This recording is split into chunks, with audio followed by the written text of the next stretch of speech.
Hi and welcome to the channel and welcome to a new video. Now today I'm in the beautiful village of Moorland up in Cumbria, not all that far from Penrith. Now if you're an avid watcher of the videos, you remember a lovely lady called Fiona Stewart who had a Silverline Nova Vandenpla caravan, and she was very kind, let me have a look at it. We did a video, did some photographs, and it featured in a magazine called Park Home and Holiday Living magazine. Now I've kept in touch with Fiona since then, obviously, and then she said, do you know what, I've just gone and bought a camper van. So I said, okay, what have you got? Well, she says it's not a new one, of course. She says it's a few years old. So I said, well, how old is it? So she said, well, it's probably about, well, late 80s. So I said, okay, what's the brand? She said it is a Autohomes UK Komet. Well, my ears pricked up even more by then because I knew the model she was talking about, because at the moment I'm in the process of writing a book on the story of the campervan, and the Autohomes Komet will feature in it. So I was very interested, and I said to her, right, I said that I would love to see. So she sent me some pictures. Anyway, cut long story short, I had the brochure, and which you'll see the shots on this video, will accompany this video, and lo and behold, we arranged a date to come back up here and do a nice video of her Autohomes UK Komet, spelt with a K. Now earlier on it wasn't bad, it was quite nice weather, but now the heavens have opened and it's doing a bit of raining, to say the least. But I'm dressed as though it's summer still, because for me it is. So what I'm going to do is I'm going to go around the Komet. It's a 1989. It's on a VW Transporter. It's petrol. It's a 1.9 petrol engine, and we've been going down the lane, round the little back roads, uphill and down dale with it, and it's really driven really well. And like Fiona says, you know, once you get used to the gears, etc., and what it'll do and how it'll pull up hills, then you're okay. She's just come back from a few weeks away in Wales in it, her and the family, and they had a very enjoyable time with young Alice, Fiona's daughter, sleeping in the top of the high top, because this was a high top. It wasn't an elevated top, it was a high top. And before we go into the review, I'll tell you a little bit of the history behind this, because yes, you're going to sit back and listen to the history. And the history is this: Bluebird Caravans, big manufacturer in the 50s, into the late 50s, they started to build coach-built motorhomes. By 1960, they saw the rise of the converted vans, as we got things like Ford's Thames, we had the Bedford CA, and we also had other vans like the Morris J4 and eventually the Komet in those early days, which made these vans, and don't forget the VW, of course, Transporter, which made these vans ideal for converting, and the conversion bug took off. Now Bluebird made one called the Wayfarer. They did conversion, I think that was on a Ford Thames, and the company was called Bluebird Motorhomes as well as Bluebird Caravans. When they joined up with Sprite Caravans and became Caravans International, which made them the biggest manufacturer in the world of leisure vehicles, it was decided at the Poole factory where the motorhomes and the campervan conversions were carried out, they decided to call that a separate side of the business and call it CI Motorised. And that name was carried on for some years until 1971, when they decided that they would drop the motorised bit and they would call it CI Autohomes. And they became one of the biggest manufacturers in Europe, having a factory out in Germany as well. Now, come 1980, 81, 82, there was a massive downturn. Lots of companies went into liquidation, and Caravan International, the parent company, that's what happened to them. They went into liquidation. Now CI itself, with Sprite, Ethel's, Europa and Fairham, were sold off separate to a new CI. Bluebird Caravans, as it stood alone, was sold off, and Autohomes had a management buyout, and it was now called Autohomes UK, and that began from 1983, 84, and it was Ian McPherson who'd been with the old CI motorised company for a good number of years, and he steered it to become a very successful coach-built motorhome manufacturer, and also a conversion manufacturer. Hence, this is a CI. This is, sorry, an Autohomes Komet, and this is one of the ones. Autohomes, unfortunately, eventually was taken over by Eldest in about 1991-92, and the name was dropped. But anyway, let's get on with the review. So, the rain stopped just as I get off the bridge, and I let the lady behind me come across, and as it happened, Fiona knew her. So let's have a look at the Autohomes Komet. VW Transporter, as I said, 1.9 petrol engine in this, because it was the times when petrol engines were still pretty much the norm.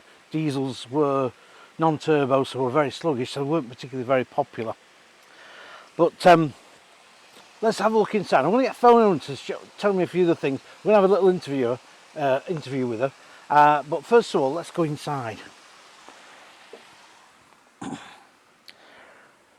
Oh, right, well, campervans, as we know, are very compact, but don't forget, this is quite a small van compared to modern ones. And this was a very popular model in the Autohomes lineup. Now, it slept up to 4 people, so at the top here, this will slide out, so 2 children could sleep up there. Maybe you might get an adult a squeeze, but it was mainly meant for 2 kids. And then at the bottom here, this then made up as a double bed. Now, as I said, Alice and her partner Cole and Alison have come back from Wales. They had a fantastic time, and yeah, this is what it was all about. They loved it, and this is a really mechanically sound vehicle too. Now, I've been up and around the back lanes here, and it's really done well. I've never had a problem. But anyway, more of that in a bit. So what did you get? Well, you got electrics, and it was the old original Zig control panel here. Thing for your water level, your battery, etc. Your switches here, and also on this side here, you've got your kitchen. Let's have a look properly.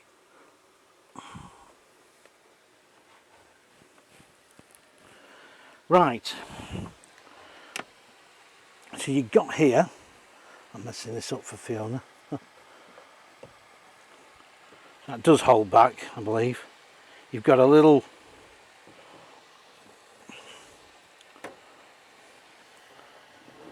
two-burner hob, all original, all very nice condition too. This only had a few owners as this Komet. There's no grill, and what has happened is there is a Flavel oven been fitted in there, which I think was an optional extra. The fridge, I remember these because this was like the one I had in my first new caravan, which was an ABI Marauder, and that ran off the mains and 12 volt as you were driving, and also gas. There's storage underneath, and there's also an air vent there for the heating system, which I'll come to in a minute. There's a table that goes in here, which you'll see on the still shots, and more storage over here, plus the sink. Now, I'll just open this up. Just to forgive me, I'm just a bit wooden on this.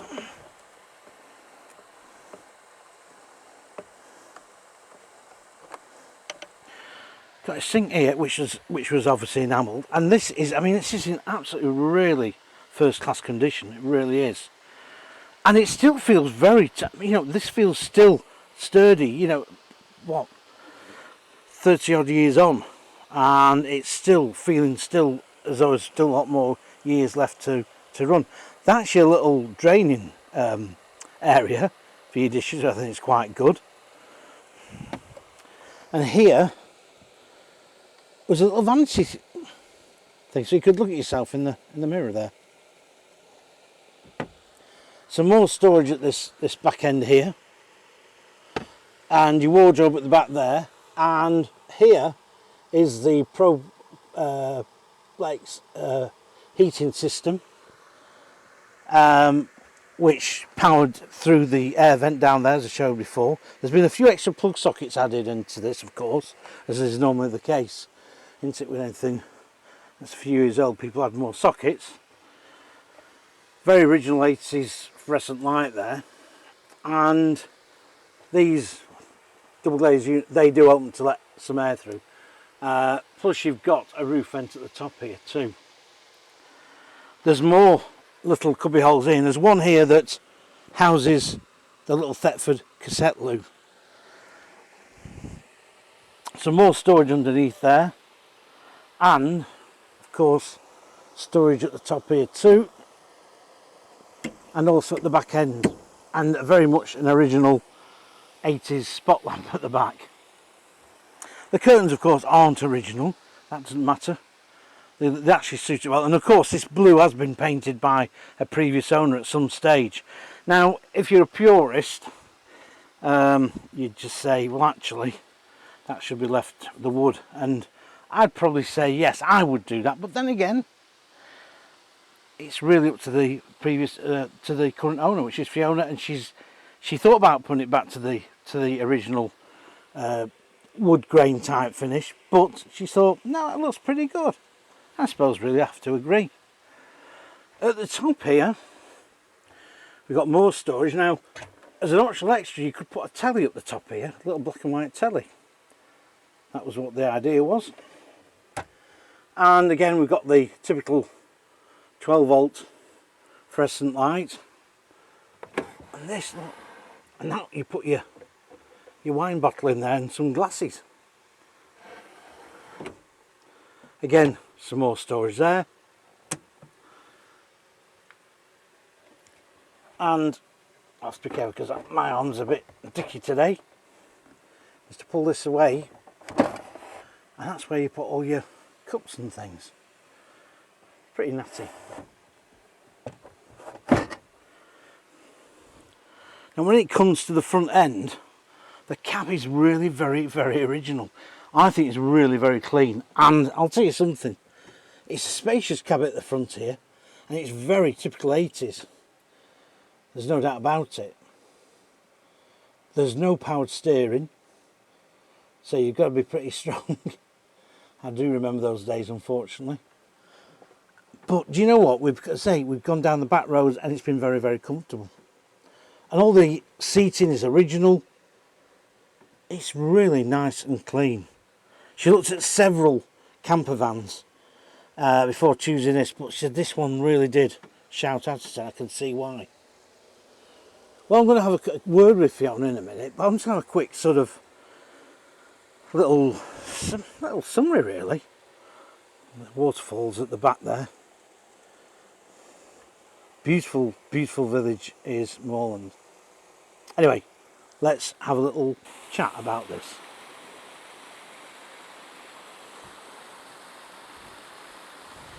Right, the rain's coming down a bit again. I think Fiona was round here last time I saw her. Ah, there she is. Hi Fiona. Hello. Great to see you again. And you? And it's been a great afternoon for me. Anyway, I've been putting you through the reverse here, stop there, drive here, do this. So you've done really, really well for me. I'm amazed. I think it's a brilliant little vehicle. Yeah, It's a brilliant. What else? I mean, I've been going round inside and telling everybody what it's like. and the cupboards and everything. What else is there at the back here? Is there some more Well, shelving or some we've drawers? got 2 shelves here, 2 shallow shelves. I think Oh right, okay. people tend to put their clothes in there once you're, you know, organised. I've just got a wee little table in here, which are cute. But this is a cute. Well, this is a cute part. This. Check your oil. Oh wow, yes. So that's just so cute, that little hatch. That's good, of course, yeah, because obviously it's rear engine. Rear engine, yeah. Yeah, so we've got a little wardrobe here. There's space there to put a little hanging shelf on, but it's not there at the moment. But I'm going to get that replaced. Yeah, so.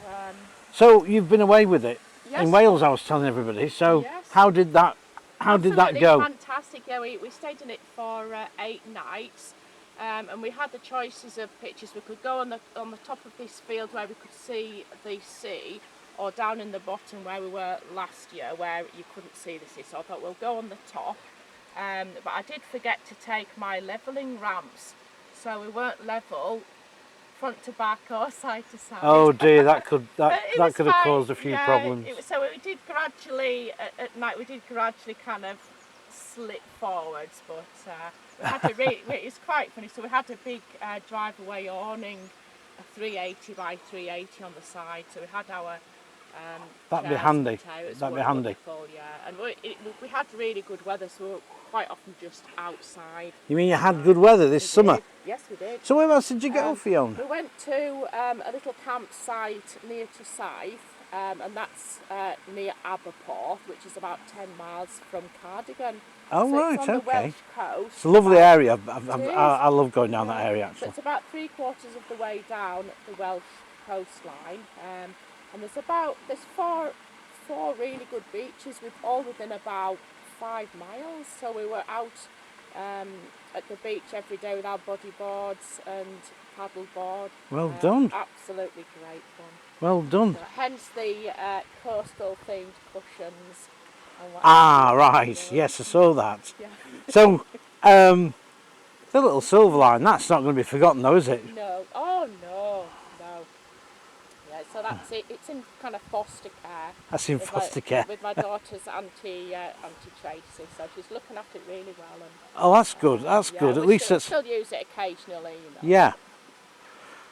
Well, it's turned out a bit wet, hasn't it? So, I think really we should head back to your spot and say thank you for everything you've done, and collect my car and what have you. Yeah. So I tell you what, Fiona. Let's see. Take me out for a spin again, will you? Yeah. And it round the village. Yeah. Yeah. I'd love that. Yes. So Fiona's going to do that for me. Come on, let's go.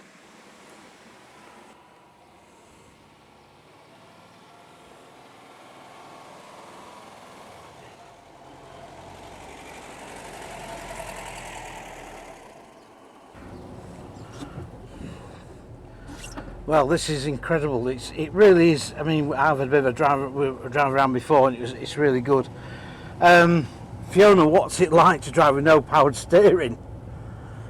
Well, I have actually driven a 7.5 ton Volkswagen Man before, a horse lorry, with no power steering. That was a reg.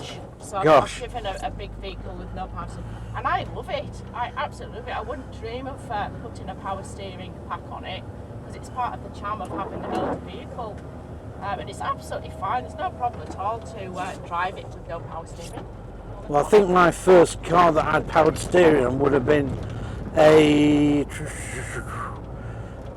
trying to think what it would be. It might have been I think a Volvo 440. It was a new company car and it had powered steering on that. I'm sure it did do. Yeah, it did do. But and before that, but you never thought any more because you didn't know anything about powered steering. That's right. That was for posh cars and things. It's quite strange when power steering came out and you had these little steering wheels. Yes. It's quite strange, really. So, how many miles has this done, Fiona? 129,000. It's just running. Yeah. It's just running. Well, you wouldn't know that. I mean, it drives pretty well, to be quite honest. Yeah, I think there's quite a difference between these petrol ones and the diesel ones. Like they're pretty quiet, these petrol transporters. So. Well, I think the trouble is, you see, with the diesels then, they weren't as refined as they are now, and they didn't have turbos on them, so they would be very sluggish. This is 78 horsepower, and I think the diesels of this era were just 50 horsepower. Gosh, can you imagine that, 50 horsepower? Especially in today's traffic, it would be, yeah, horrendous. So our roads aren't so good round here. This is nearly like going off. Well, I think that's pretty general, really. But I'll tell you something though. This is a beautiful part of the country, and what a way to sort of spend going round in something from 30 odd years ago. And again, you know, we look back now, we think, well, the 80s, but it was another era. It was, yeah, to a lot of people that'll be a special time. I was still doing, I was still collecting caravan stuff and what have you, and yeah, this just brings back memories of seeing these new, really. But where do we know where it actually originally came from, or we have to look at the? There's a label on the back, so I think it was Hampshire. Right. So I've got the original documents with it as well, and the original kind of folder. Oh, that's fantastic, because I mean that is a bonus, isn't it? Oh yeah, it's quite interesting. I think a chap had it for quite a few years and really cherished it, and then it was for sale next door to this classic car enthusiast who bought it just over a year ago. So he just had it for a year, and he bought it and fiddled on with it, and he did a few things. He put new commercial weight-bearing tyres on it, and did two little bits of bodywork, and he changed all the hoses to the vehicle as well, and then just advertised it. It would just be about 7 weeks ago. Brilliant. So I went on a big road trip looking at various T25s, Westphalia Jokers, and I worked my way up to this kind of area of Wales to see this one. Well, I think you've got a decent buy here. Oh. I mean, you look at this, and it really does. You know, it's. I suppose by today's standards, it looks and is quite primitive, because this, you know, is obviously carried on from the 70s with modifications, etc. But it's still basically quite a basic van by, as I say, today's standards. It is, and that's what I love about it. You know, the fact there's nothing digital. I love the long stick, the long gear stick. And just the feel of everything. It's, you know, if you like retro kind of stuff, it's brilliant, and they've definitely got character and soul, these T25s, definitely. So do you think, and I think, well, what I think is that this sort of thing is very popular. Obviously we see the old VWs knocking about and what have you, but the more modern ones like these, if you can say more modern, I think they're getting more of a cult following as well. Would you say? Definitely, and I didn't realise till I bought this and I joined the online groups just how many people all over the world absolutely love them. I'm just stopping here, Andrew, because if you look over there, you can see an owl in a tree. Oh, hang on. Can you see? Well, Fiona, that was a great drive out this afternoon. As I say, many thanks again, really, for putting up with my can you move it here, can you move it there things as well. So, and also special thanks for the lunch as well. It was a super lunch. Fiona did this massive sausage roll, and it tasted delicious, and it was brilliant, and it was nice to have a little sit round with the family and have something to eat. So thanks very much for that, Fiona. Thanks for taking me out in this, your lovely little Komet, and who knows, I may see you out on the road somewhere, and if I do, I'll be coming and saying hello and excellent. Thank you. Thanks for coming again. No problem at all. I've had really good fun this afternoon. Right, well then, thanks very much for watching the video, and I hope you've enjoyed it. Please give us your comments and also share the video, and please keep watching the channel and keep subscribing. And as I say, I like to put something on the channel a little bit different, new stuff, classic stuff, all sorts of stuff as you've seen. So this is one of them, and I really enjoy doing this type of thing. It's really good fun. See you on the next one. Again, thank you very much for watching.